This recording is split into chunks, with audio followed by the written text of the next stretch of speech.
There's a watch that looks like junk, and it's worth $50,000. Scratch steel, a plain dial, the kind of thing you toss in a drawer. And a serious collector would hand you that cash without blinking. Your own watch is on that same ladder. Every watch is. The $5 throwaway, the one your grandfather left you, it all sits between junk and a fortune. And the watch worth the very most is the kind people keep finding in a drawer.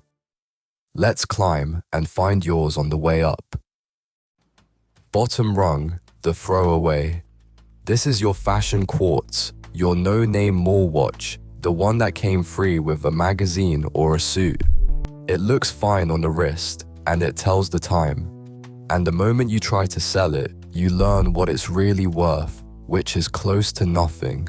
A basic quartz fashion watch that costs $70 or $100, new usually brings $20, maybe $40 secondhand, if you can find a buyer at all. Plenty of them bring nothing because the battery died years ago. Or a little water crept in and quietly killed the movement. The reason it sits down here is simple. It's quartz, a battery and a circuit, stamped out by the million, and there are always more where that came from. Nobody's hunting for one. And you can't really bring one back either, because once that circuit goes, it's done. Unlike a mechanical watch you can take apart and rebuild 50 years later. So if your drawer is full of dead batteries and cracked screens, don't feel bad. That's a normal drawer. Nearly every watch ever made lives right here on the bottom rung, and that's completely fine. Yours might too. But this isn't where the ladder ends, so let's climb. Next rung up. The old automatic. Now we're getting somewhere. This is your grandfather's Seiko, a vintage Belova. A plain Swiss piece from the 60s or 70s with no battery in it at all. You wind it or you just wear it, and it runs off a tiny mechanical movement, gears and a spring, the same basic idea watchmakers were using 100 years ago. And there's a real romance to that. No battery to die, no chip to go obsolete. A well-made mechanical watch from 1965 will still run 60 years from now, as long as somebody services it now and then. That's a big part of why old automatics hold a little value when old electronics hold none. A common vintage Seiko automatic trades for around $90 to a couple $100 today, and the nicer references climb toward $1,000. So if you inherited an old ticking watch and assumed it was worthless, it very likely isn't. Now, a few of these hide a real surprise. Seiko made a chronograph in the 70s, the one collectors called a Pogue, that actually flew on an early space mission, and good examples pull well over $1,000. There's a Panda dial Seiko from the same years people chase hard too. So this is your first proper treasure hunt rung, and it's the moment to start turning watches over, because the gap between a forgettable old Seiko and one worth real money is often a tiny number on the back you'd never notice otherwise. But for most of these old automatics, the ceiling stays low, and the reason is simple. There were a lot of them, and not enough people fighting to own this exact one.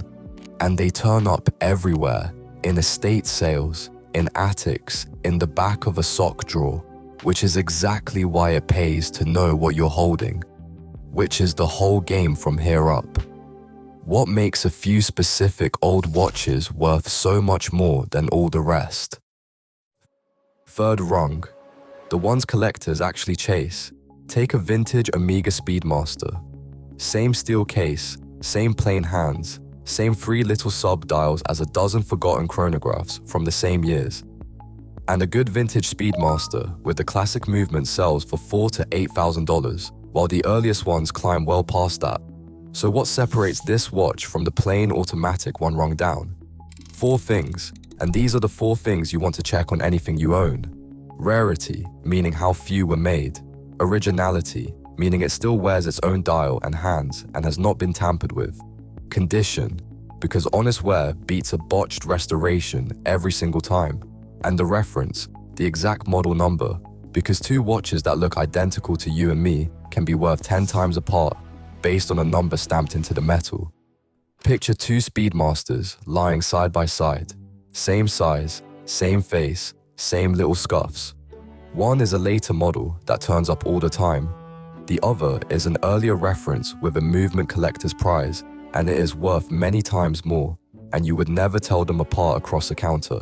The number tells you, and so does the paperwork if it survived, because a watch that still has its original box and papers, what collectors call a full set, sells for meaningfully more than the exact same watch with nothing to prove where it has been. The Speedmaster has all of that working for it. Plus one thing money cannot manufacture, a story, because this is the watch that went to the moon. Nothing on the rung below carries a story like that. And that number I keep mentioning, the reference, that's the single most useful thing on your watch, so let me show you where to look. Turn the watch over. On the back, you'll usually find a string of digits, the model reference, and a serial number. On a lot of older watches, it's tucked between the lugs, up under the strap, where you'd never spot it day to day. That little number is the difference between a guess and an answer. Type it in and you can find out exactly which watch you're holding, which year it left the factory, and what people are actually paying for it right now. One warning while you're back there. A watch that's been built up from the parts of several different watches, a bit of this one, a dial off that one, is worth a fraction of an honest original, and it's a more common problem than outright fakes. So the number matters, but so does whether everything sitting under it actually belongs together. And if you can't read the number, or it's worn away over the years, that's fine. Take it to a proper watchmaker instead of guessing. If you're chasing your own watch down this ladder, subscribe and stay with me, because I run through checks like this every week. Fourth rung. This is where a watch that looks like nothing turns into 5 figures. Those early Speedmasters, the pre-moon ones with the very first movement, run $10,000 to $30,000 and up. The earliest one, from 1957, can bring $50,000, sometimes into the hundreds of thousands.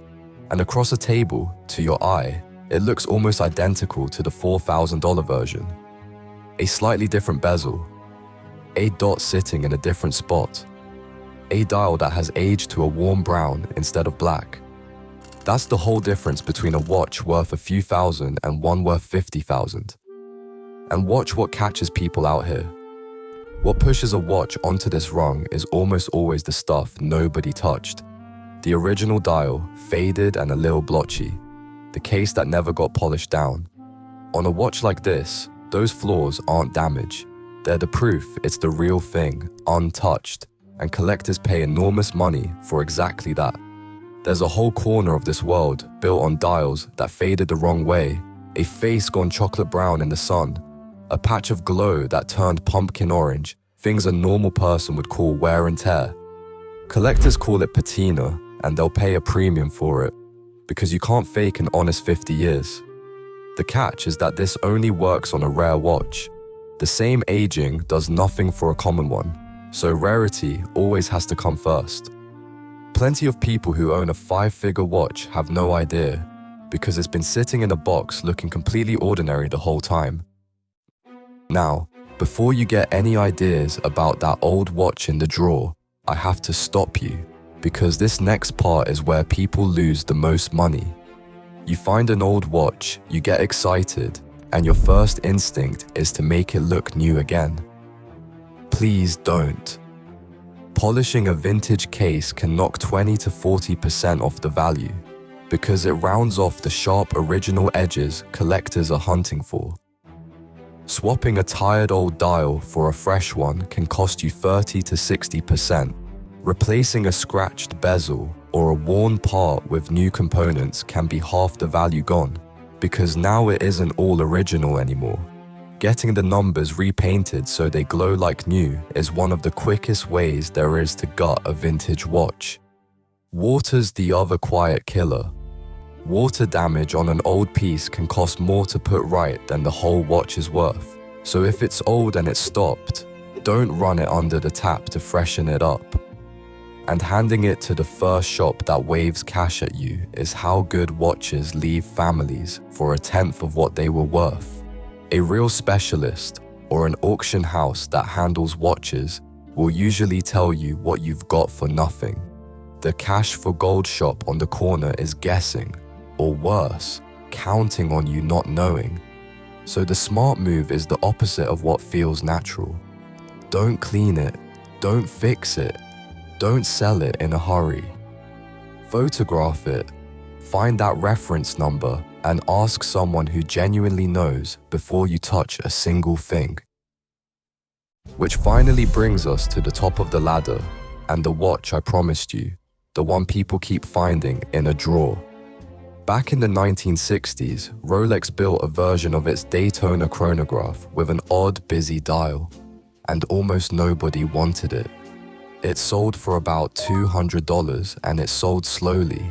Dealers struggled to move them.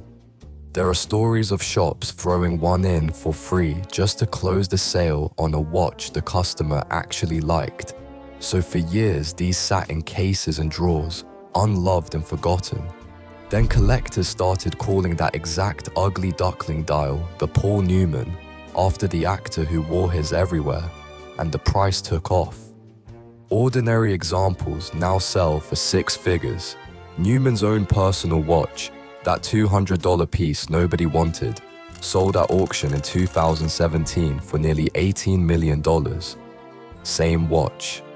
Same dial the whole market once laughed at.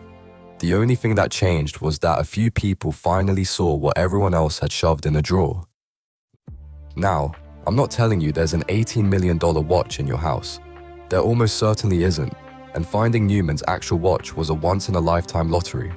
But the reason it happened at all is a rule that never stops working.